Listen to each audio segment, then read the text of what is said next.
Good morning, good afternoon, good evening. I wish you a warm welcome to the first worldwide webinar for Geistlich biomaterials in 2018. Today it is a real great pleasure for me to discuss with you some new options concerning connective tissue grafts. We're going to talk about soft tissue regeneration. So, the most visible problem in aesthetic dentistry is the soft tissue, because it's seen by the patient from the first glance. And if we have any visible problems, the patient is gonna complain about. The next step is, what are the consequences if we have missing vestibular dimension? And as you can see here, we have recession defects, visible shadows in cervical areas, sometimes missing interproximal papillas, and of course, from the outside, a loss of lip support. Today I'd like to concentrate on the biology, on the golden standard of tissue grafting, and finally, let's talk about GFG. First of all, a little more biology considerations. What is the background on implants and of course around teeth? If we compare on one side a tooth, on the other side an implant, we see similarities, but we also can find differences. And let's have a look at those two cone beam CTs, which from the first glance look almost the same. We have a very tiny thin bone on the buccal side, we have a prosthetically angulated implant, and we have a crown. But if you look at the clinical picture, you see from a soft tissue standpoint, we're gonna have more recession defects compared to the tooth. What's the reason for that? And the hot spot is the area where we penetrate the soft tissue. On the tooth side, we know that the bundle bone on the vestibular area is very thin, sometimes less than 0.5 millimeters. We have periodontal fibers between root and alveolar socket, which serve as nutrition for the bone and also for functional tooth mobility. And finally, we have above the alveolar crest a gingival architecture, which has a certain keratinization, which gives us a certain thickness of tissue, attached gingival, a free gingival margin, and this is done by 9 different supracrestal collagen fiber bundles. On the other side, the implant side, we should have, or better, we must have much thicker bone to end up with the same soft tissue thickness. We need an osseointegrated implant, and what we exactly don't know is where to keep the bone on the highest level. So it would be best to keep the bone above implant level. But we know from the literature this is the most demanding way. And finally, we deal with gingival scar tissue, which has almost no orientation at all. Some may say this scar tissue in the same thickness acts like a papilla or acts like the tissue around teeth. But we know from the literature that we need much more thickness to end up with the same optic. Let's talk about first the periodontal anatomy, so the biological side. We know these are the gingival fibers we have around the root, and we know if we would place a crown here, we can just hide the crown in the sulcus without damaging the biologic width. So which kind of tissue management can we do? We can do resective procedures, which are more or less gingivectomy or gingivoplasty. We can do apical reposition flaps. What can we do on the augmentative procedure side? We can place grafts. We can slide pedicle grafts, or we can move coronal or lateral advanced flaps. What about now the peri-implant anatomy? And here we have to divide, of course, between technological side and biological side, and I'd like to show you now more the biological side.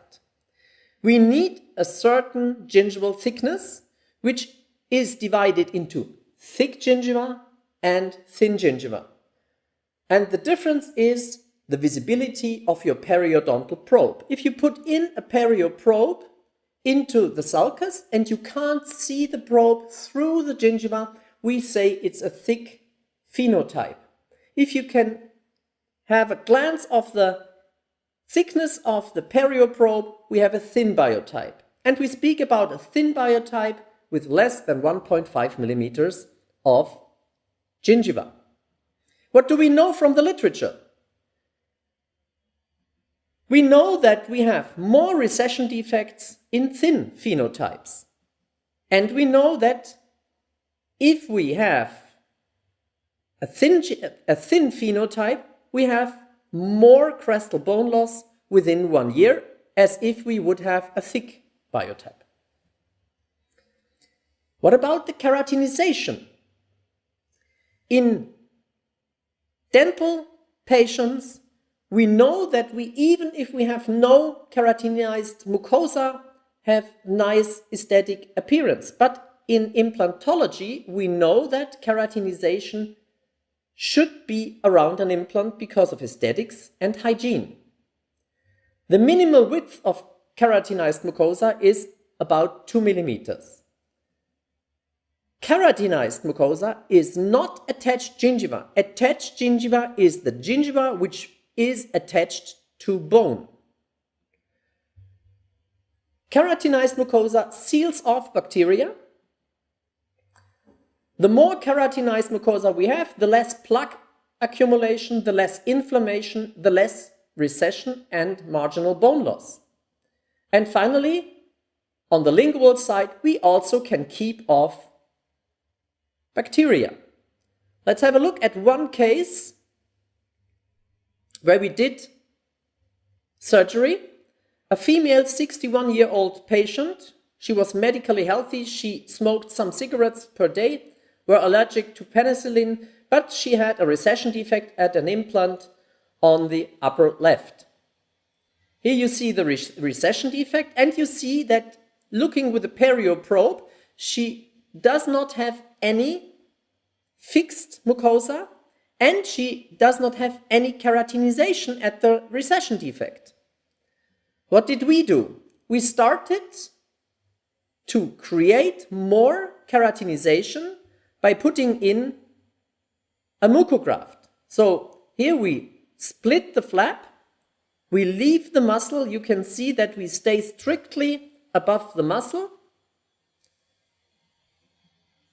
Then we remove the muscle of the periosteum. We do a vestibuloplasty. Now you see that was the vestibuloplasty, and now we suture in a Mucca Graft like a free gingival graft with micro sutures to enhance the keratinization of that tissue. This Mucca Graft has to be sutured in at all margins, and finally you see it looks like this. So this is the first step to get more keratinized mucosa. After 7 days, we take off the microsutures, and here you see how it looks after 3 months. Of course, we still have the recession defect, but now you can see that we have enough keratinization above these recession defects. So the next step now is the coronal advanced flap. You see we can probe and we have enough keratinization. Now we cut for a coronal advanced flap. We raise a pure split thickness flap. We again remove muscle attachment if we find some. In such a case, we remove the keratinization of the papillas. Now we clean the surface of the implant. For that, we use the air abrasive systems. And in the end, we put a connective tissue graft in and place the flap coronal. Finally, we place some healing paste. So again, you see this is 2 weeks after coronal advanced flap. This is 6 months later. And yes, we have a slight recession again because we didn't do any bony support, but look at the situation now between pre-op and 1 year post-op. This stays stable. So we know together with keratinized tissue, we can keep tissue in front. The 2-year results show the same situation like the 1-year result, and this should show you the result stays stable. What happens after gingival loading? So if we load an implant, we know that we end up with a gingival recession, which is approximately 1 millimeter. The more tiny the implant is, the more gingiva we have, and we know the thicker the soft tissue, the less recession defect. The gingival recession within 1 year is maximum 1.5 millimeters, and then after 1 year it stays stable. And finally, we know that the major gingival recession in immediately restored immediate implants is in the first 6 months. What about the interproximal soft tissue, the papilla? What do we know here? We have a spontaneous regrowth of interdental papilla. We know that the inter-implant papilla is protected if you place immediately an implant, or in this case 2 implants, and early loading of those implants.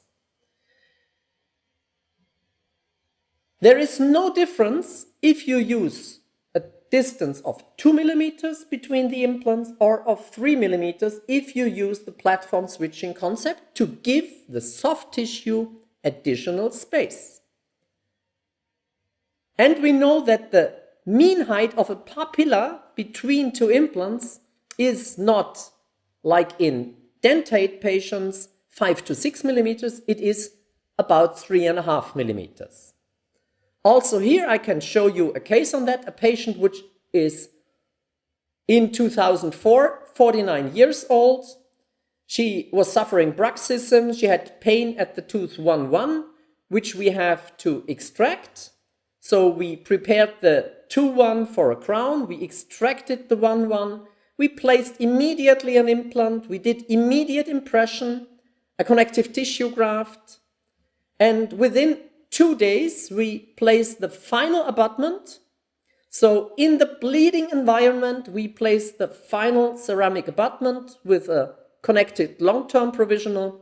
And here you can see what happens if you use living tissue on one side and biocompatible material on the other side. Within 6 weeks, we have a real ingrowth of soft tissue on the surface of the zirconium oxide abutment. You can see capillaries growing on the surface.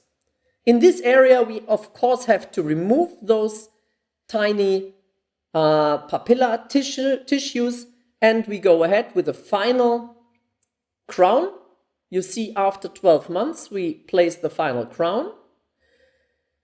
And unfortunately, over 2 years, she got problems with the other side. So we had to place an implant beneath an implant. So we did the same procedure with immediate impression taking, as you see here. Within 2 days, we placed the final abutment and the long-term provisional without any occlusal contact in the beginning. This is the 1-week control. That's the 9-month control. Look at the papilla. It's not fully there at the moment. And after 12 months, we take off the long-term provisional, and you see in the sulcus on the right picture, this is the capillary ingrowth. This is the hemidesmosomal contact to the abutment. And that's now the final ground. And again, have a close look at the papilla. What happened? When we disturb soft tissue, we're going to lose tissue during treatment. But we know from the literature, if you don't touch soft tissue anymore, you get that papilla back. That's 2 months post-prosthetic treatment, 2 final crowns, and almost a full papilla. This is after 5 and after 2 years. This now is the X-ray, which shows you the bony support between implants, which are closer than 3 millimeters in distance. And let's have a look on the long run. 6 years versus 3, 7 versus 4, 9 versus 6, 10 versus 7. We have a full papilla, even after 10 years between 2 implants. And that is dependent on soft tissue and, of course, on the bone. That's the 11-year to 8-year result, 12 to 9, and finally the actual result now 13 to 10 years.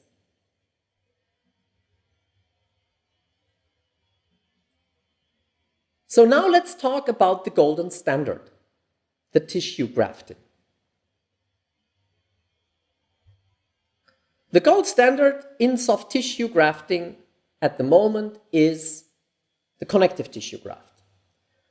Why do we need this connective tissue graft? We need it to increase volume, to gain keratinized tissue, to eliminate scars, to cover mucosal dehiscencies, and to augment interproximal tissues. There are 3 areas for soft tissue augmentations: the thickening beyond pontics, soft tissue thickness around implants, and finally, the most sophisticated part is the coverage of recession defects.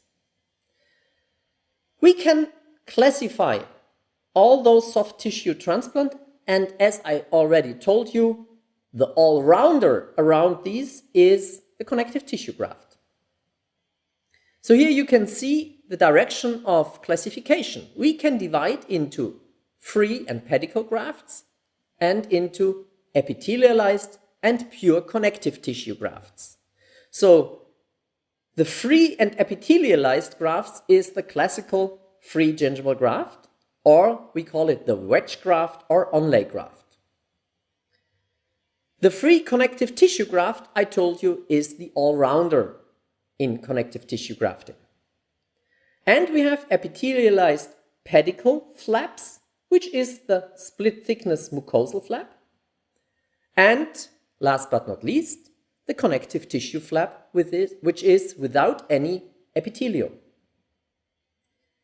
Let's have a look at the anatomical considerations using connective tissue grafts.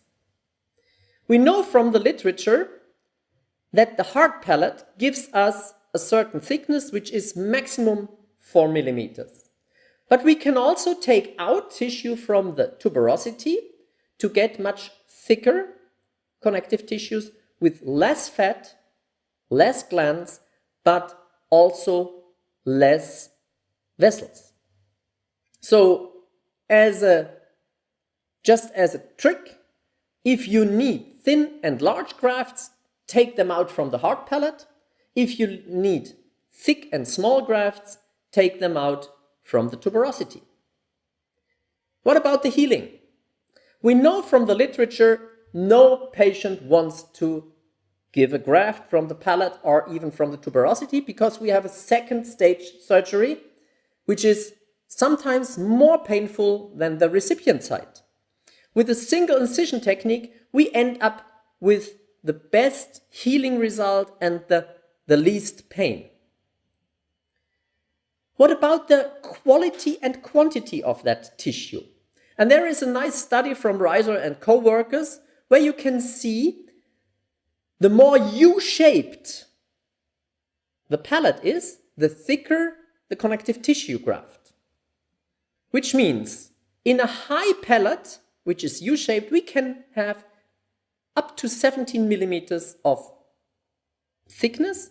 In an average palate, it is 12 millimeters, and in a shallow palate or flat palate, we only have 7. Here you see, this is a very high palate, and in the end of the palate, you might see also there is the channel of the artery, which we don't want to harm.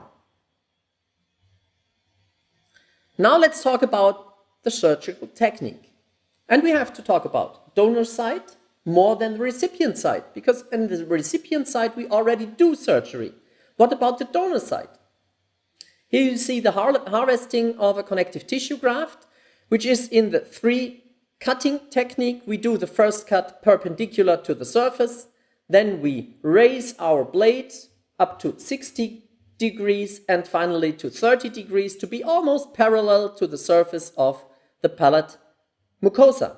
Now we cut into deep to get a split thickness approach around here. We cut around the connective tissue graft we want to harvest.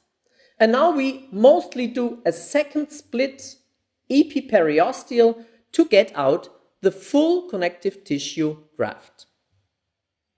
Again, you can see this in that video here. We have the first cut perpendicular to the surface.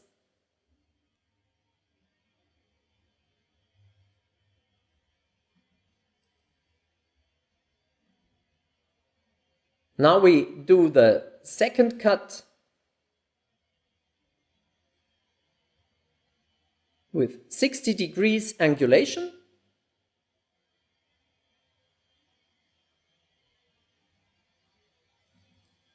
And finally the third cut with 0 to 10 degrees, which is almost parallel to the surface.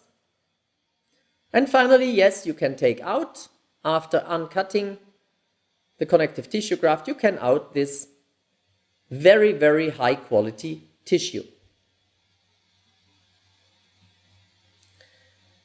What if we have lack of adequate donor sites? In case of a flat palate, in case of a very thin connective tissue, in case of a very fatty connective tissue. In shallow palate, we have the increased risk of violation of the artery. The thickest palatal mucosa is approximately 17 millimeters, but we have to leave some tissue to cover the donor site. The extension of the recipient bed is limited. So we have a limited number of recession we can cover with a connective tissue graft. Now the scientific facts for the connective tissue graft. It is a minimal invasive surgical procedure with a high tissue stability. The connective tissue graft and the envelope technique allows you to cover a gingival recession with maximum 0.2 millimeters of recession after surgery, which is quite very predictable.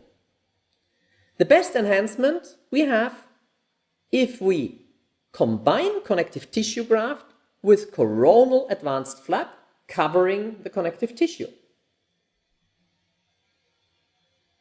But in the end of the day, we don't really know about the long-term stability. The aesthetic outcome over several years is improved. And finally, the maximum possible long-term tissue thickness is about 5 millimeters. Above that, you can't only do soft tissue grafting, you need hard tissue.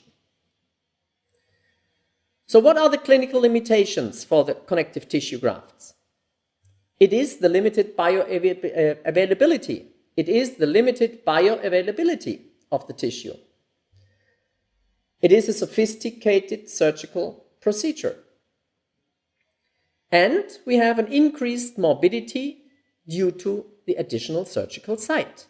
Some patients tell us that they have numbness after surgery, and if you see this necrosis, there is sometimes also a complication at the donor site. And we have to tell our patient, of course, this might happen in up to 10%. Now, ladies and gentlemen, let's talk about GFG, the Geistlich friendly giant. We're going to talk about an alternative for connective tissue grafts, a very huge one, which is available just out of your drawer. Here you see the material. It looks very hard, but if you have it once in your hand, you will see it becomes soft, like a sponge. It is a resorbable, porous, cross-linked porcine collagen matrix, which production is standardized and controlled. It is not a skin of an animal. It is really produced collagen matrix, which has nothing to do with original skin at all. You can have it in 2 sizes, and I have to say, at the moment for dental use, the smaller size is quite enough. The indication is regeneration of soft tissue thickness beyond pontics, around teeth, around implants, and we hope in the future also for recession coverages. Let's have a close look at the matrix. Here you see the matrix in the REM. It has a very high porosity by cross-linking, which is above 90% of the volume. Within this matrix, you have a stabilization of the blood clot, and by stabilizing the blood clot, you can have a very nice ingrowth of fibrocytes. Even if you compress this sponge, it's going to uncompress after releasing. We have a very early revascularization. After 90 days, the matrix is fully integrated in the soft tissue. The volume is stable even after 6 months, and I'm going to show you clinical cases on that. And last but not least, we have a similar effectiveness compared to the CTG. Let's have a look at the surgical procedure. We start by thickening beyond pontics. Here you see a patient, 55 years old, healthy, and a missing tooth 2-2. He wanted to have a fixed aesthetic bridge. First, we talked about his recession defects at the canines, and you see the recession defects of more than 3 millimeters. We started to cover with connective tissue grafts from both sides of the palate. So this is directly after connective tissue grafting, recession coverage. And that's 2 months after grafting, and you see we nicely could cover the recessions, but we already took out 2 connective tissue grafts. And for the patient, it was not fun. And when we talked to him just to place another connective tissue graft for the pontic area, he refused. So what did we do? We wanted to enhance the thickness for a pontic area on the buccal side. So we took off the provisional and we used this fibroguide, which we split it, as you can see on that picture. We trimmed it to the right size, and now we used a special suturing technique because there is one disadvantage of the matrix. If you would suture in this matrix like a connective tissue graft, it would just wrap out because the matrix is fragile. There is no real tension in that matrix because of the high connectivity of that tissue. It is very porous and it has no tension stiffness. So we used this special suturing technique just to give the tissue more stability and Here you can see this, to just pull it into that pouch without any tension. Again, you can see this is the Geistlich fibroguide, which is adapted. Now we just put it with positioning sutures into the pouch, and now you pull it into the pouch.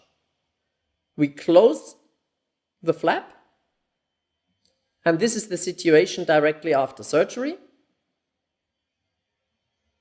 You could see how nicely we could get vestibular volume, and that's 6 days after surgery when we took out the sutures. Still a lot of volume. Now we took out the sutures. You can see where the fibroguide is lying, and that's after 5 weeks.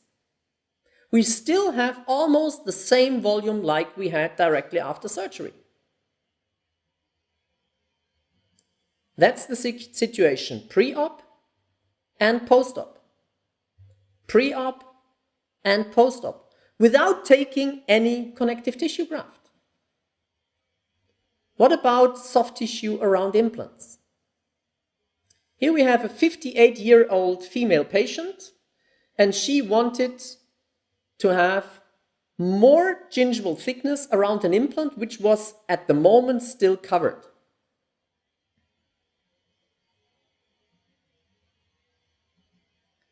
Here you see beyond that tissue we have an implant, and we need for uncovering more vestibular volume. So what did we do?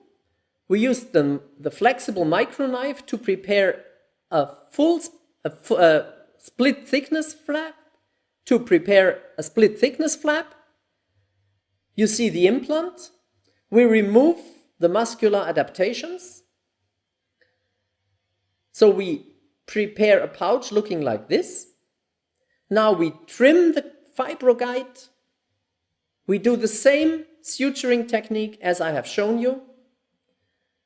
We wetten the fibroguide, and you will see by wettening the fibroguide, it becomes thicker, almost 30%. So this is directly after surgery. Now we made a long-term provisional. 5 days later we take out the sutures. And this is now the long-term provisional with which she can wait until we uncover the implant 6 months later. And you see, even after 6 months, we still have buccal contour. This was before, right after surgery, and that's the 6-month control. What about recession coverage?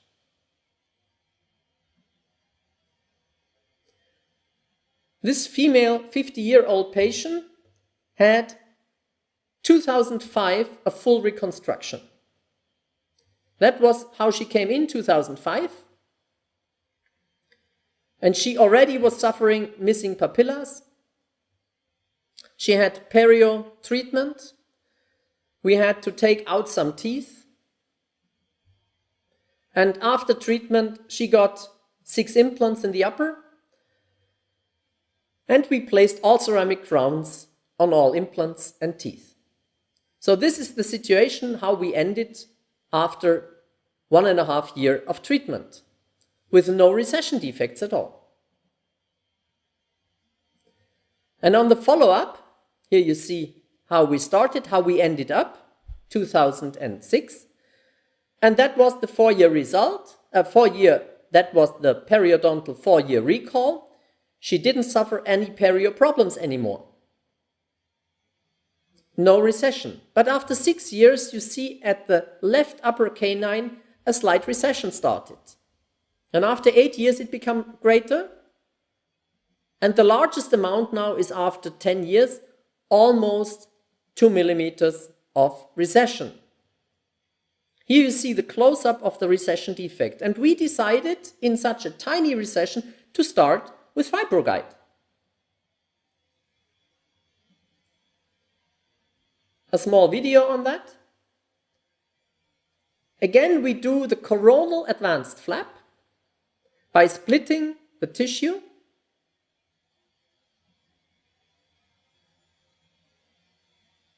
As you see here, it's full splitted except of the area in front of the root. Here we do the full flap technique. Now we stay strictly above the muscle.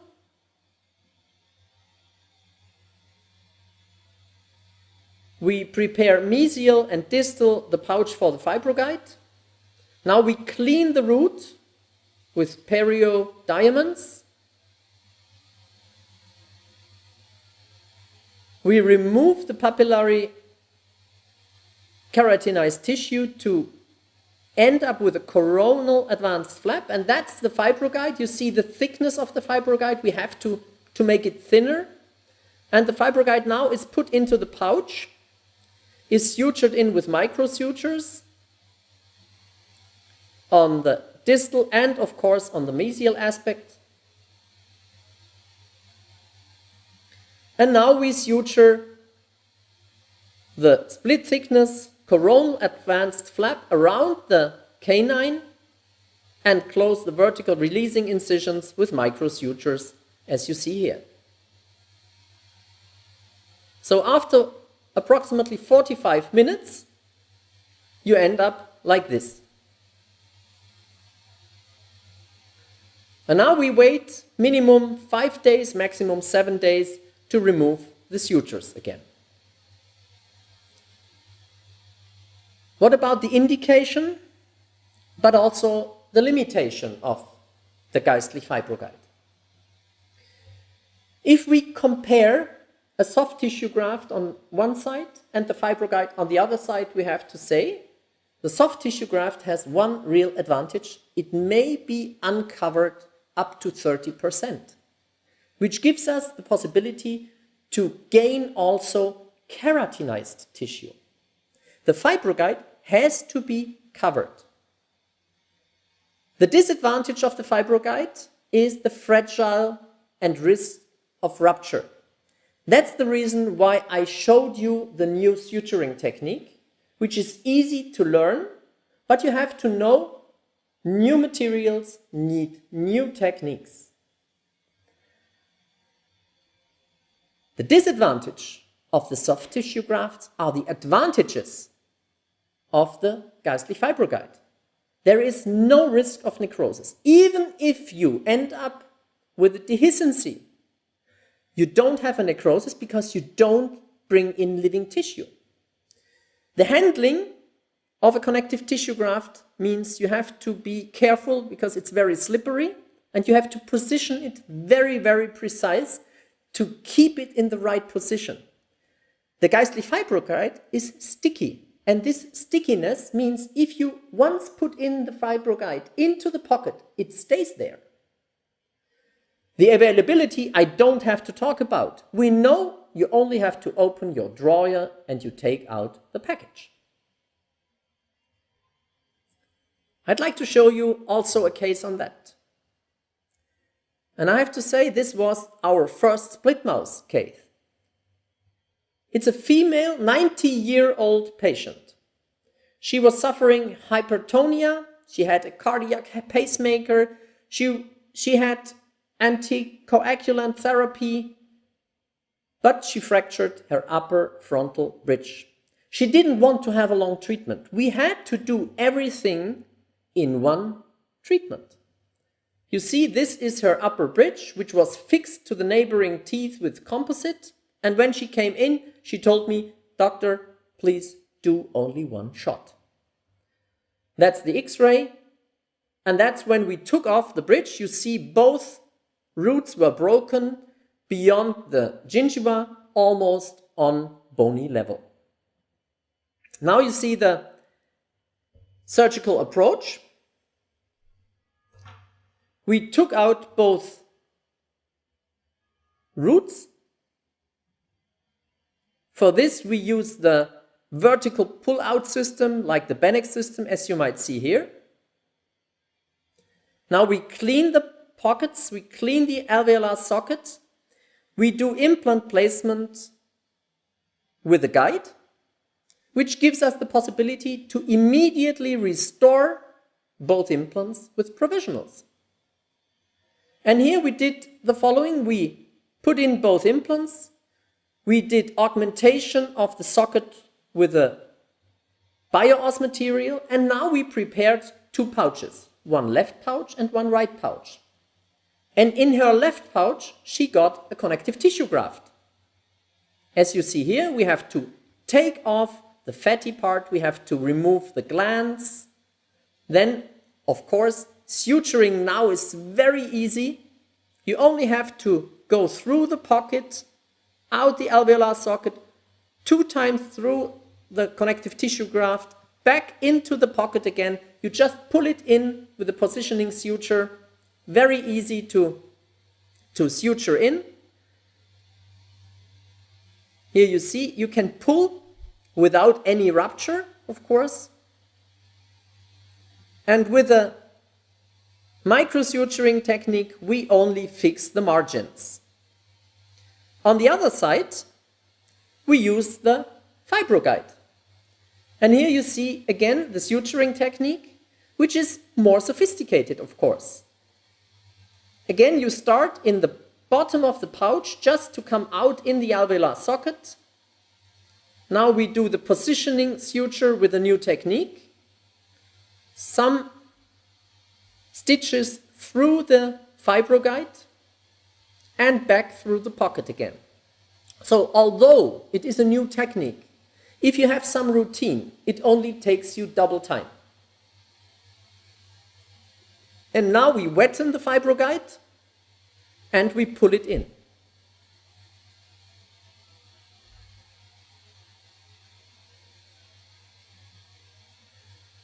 This is the situation after the surgery. That's the situation 5 days later.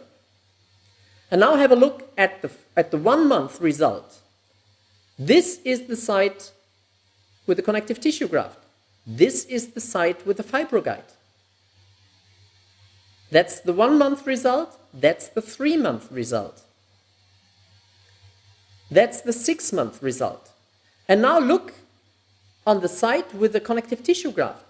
We have a greater recession or a larger retraction of tissue as compared on the fibroguide side. This fibroguide side stays much more stable at the moment. What we did finally, we only took an impression with a transfer cap, and of course the lady is 90 years old. We didn't remove those abutments anymore, although she had some slight recessions on the buccal side, and we placed the final bridge. And again, look on the left side, the recession defect around the abutment was slightly greater, slightly higher compared to the fibroguide side.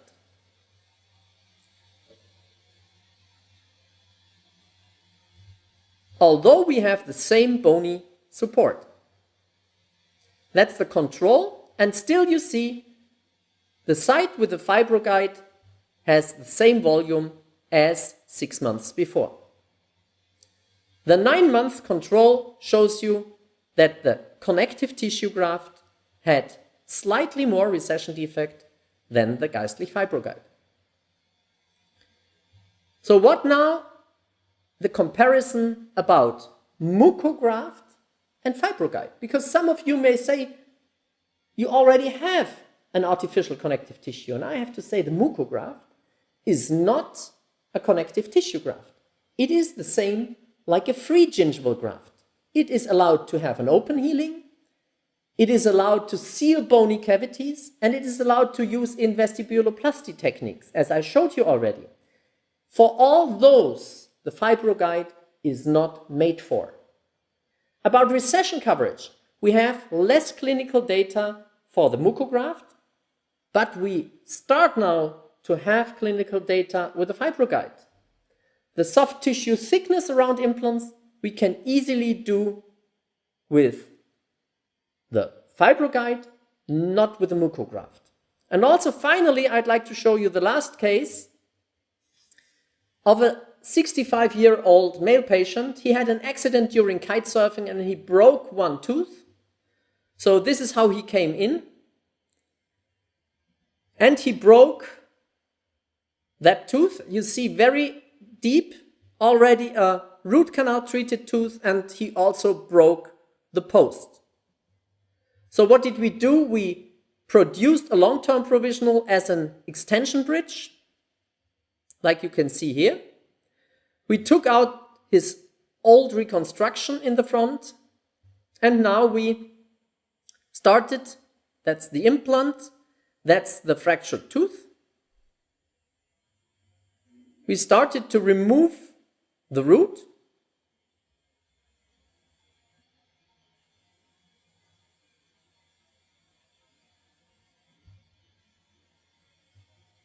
This is how we remove the root with a vertical extraction system, as you see here. Take your time for that. No damage to the tissue with this system, as you see here.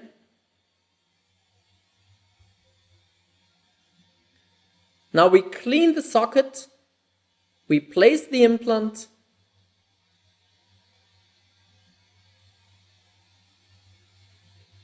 we fill the gap between implant and socket with a bio-os material.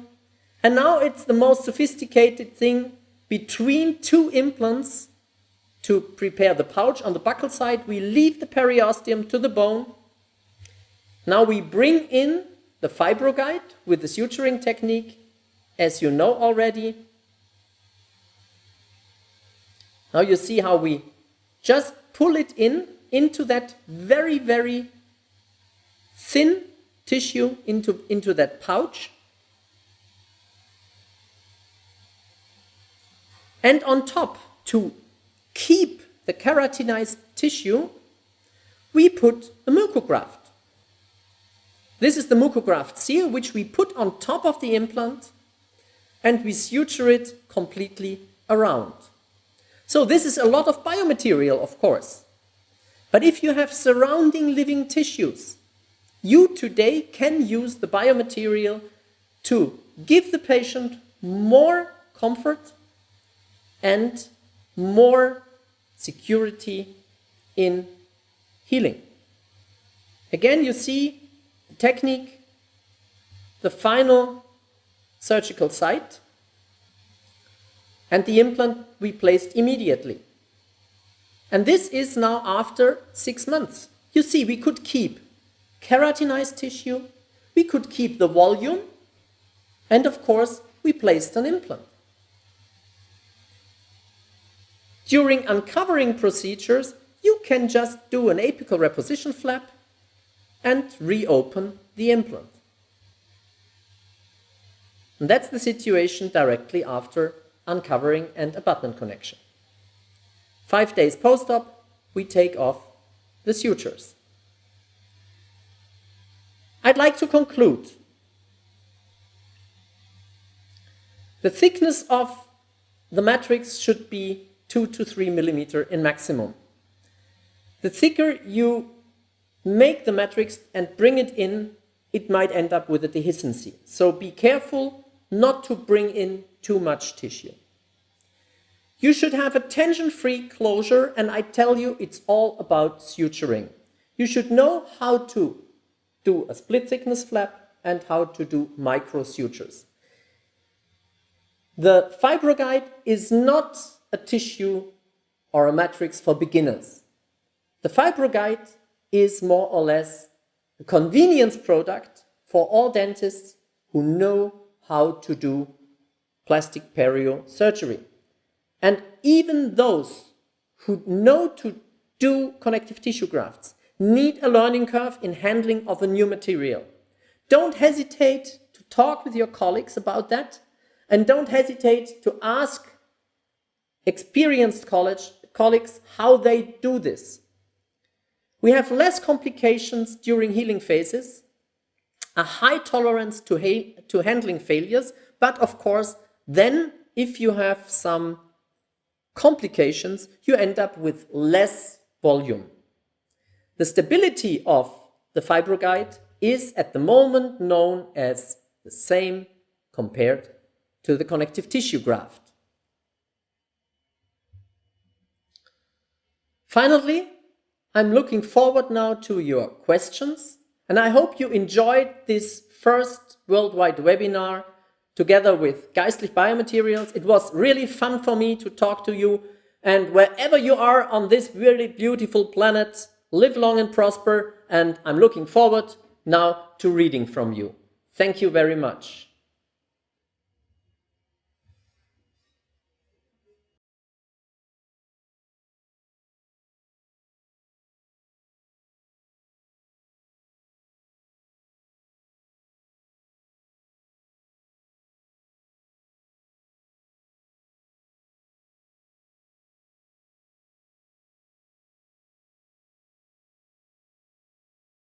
So, we made it finally, and I'm looking forward now to your questions. There is already one question from Toronto. What should I do if a dehiscence occurs post-operatively? Yes, of course. If we would have a dehiscency, you should do nothing because you only have a biomaterial. You don't have living tissue. There is no risk of a necrosis, but of course, there is a risk of a higher resorption. And finally, you end up with less tissue. But in case of a connective tissue graft, you have much more damage because of necrosis. So I would suggest, if there is a dehiscency, try to disinfect, to educate your patient, to rinse twice a day with a disinfection solution, and finally you check after 4 weeks to do a fibroguide or even then a connective tissue graft again. Any other questions?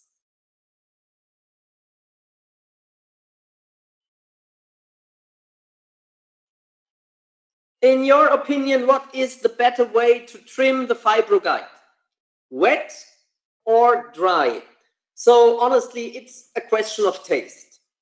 If you want to trim it dry, you may use a sharp scalpel.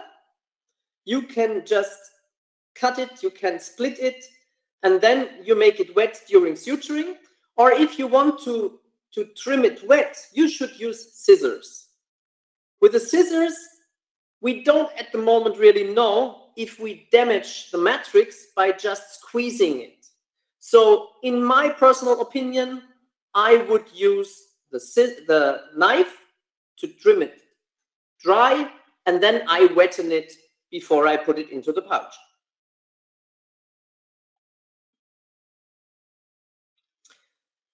This is a really good question. Could you please explain once again your special sling suture for bringing the fibroguide in the right position? Basically, it's a kind of a meander suture to change tension into compression. We have seen during the learning curve, then if you would just sling the fibroguide with one stitch and you pull, you just read out the material. If you now meandering around the fibroguide, you change the tension into a compression of the fibroguide. So the fibroguide, for pulling it in, is compressed. It's easier to pull it in if it's wet. And then you even also can just take out this meander suture and fix it with a thinner suture. The meander suture should be done with a thicker thread material, because if it would be too thin, it would also cut the matrix. Any other questions of you?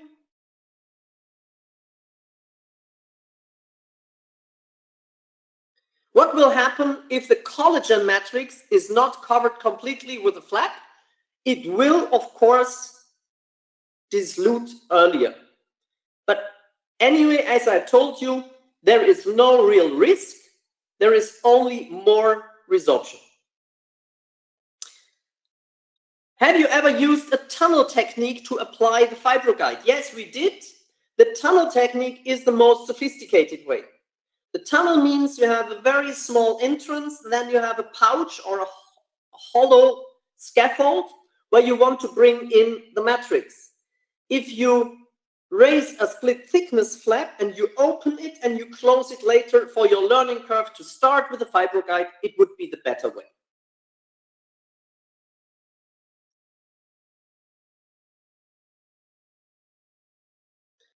Have you got some experiences with fibro guide and the indication of recession coverage?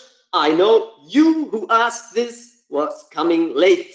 We did this because I showed a case on that, and today, honestly, I can't show you this picture now, but today I had the follow-up, and we were really, really happy because the fibro guide does work under a coronal advanced flap. So at the moment, the questions are repeating, so feel free to ask.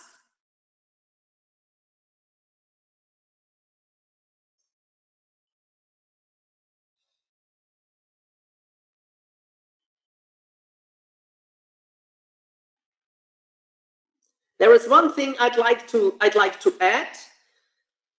When you start with a fibro guide, you should start in an area where you don't need too much material, and start rather with less material than you need, because the fibro guide is going to expand during wettening.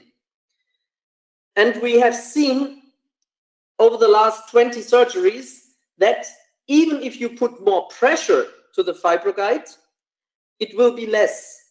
The matrix needs its space.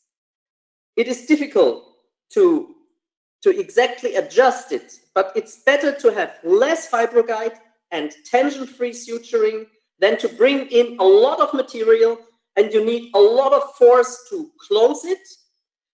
On the other hand, if you don't close it completely at the moment it seems to be successful, to place on top of the fibro guide a free gingival graft, or even we started with a Mucca Graft, which is quite a lot biomaterial, but I have to admit, if you have a good nutrition by blood flow, we ended in most of the cases with a success. So on the long run, I don't see any more questions. Maybe it was enough information for you. Hopefully it was not too much information for you. I'd like again to thank you for your time together with me. And I want to introduce now the next webinar, which is held on May the 15th by my dear friend, Dr. Helmut Hildebrand, who's talking about 3D printed solutions for major bone augmentation. Helmut, I wish you all the best and a lot of participants in the next webinar. For you, I say thank you. Good evening. Here in Germany, it's totally dark outside. And thank you for listening. Thank you for watching. And I hope to see you on this beautiful planet again. Bye.